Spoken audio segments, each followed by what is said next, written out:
生意特好，没等啊，有位置，有一个位置。谢氏农家乐，11点半的时候我来看了一下，还没有一个客人，现在基本上是满座。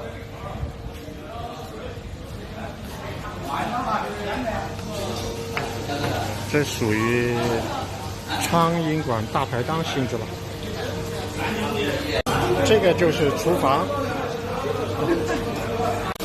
主家刚从山上面下来采菌子。衣服都湿透了，臭也是。好看。他这里是按照人收费的，但是又不是按照平均多少钱。但是我点的是牛肉，它有牛肉、大肠、格子肉。2个人70，3个人90。那怎么收费的？不大。然后3个以上我就没问了。他这里点菜好简单。2个人份的，它实际上就是干锅牛肉的。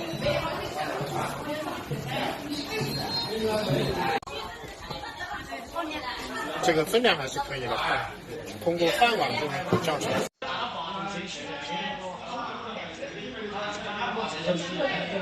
有牛肉，它这个特色就是这个牛肉是带皮的，还有白菜、大蒜、酸辣椒、香菜。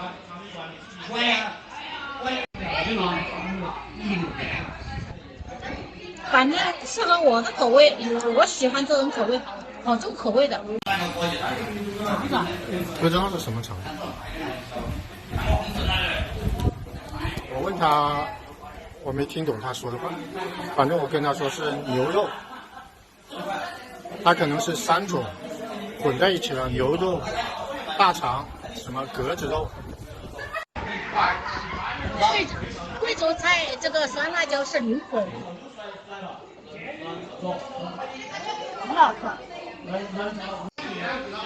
它这个口味是麻辣的。喜欢川菜的朋友可以尝试，越吃越麻。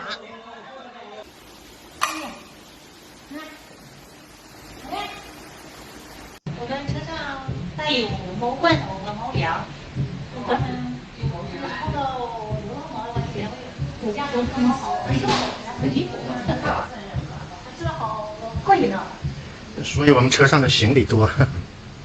他吃的好多了，好陶醉啊，闭着眼睛在那里享受。是。盖着啦，盖着，它不然里面吃不到。来，等一会儿啊，我爸啊。不会。那等一会儿啊。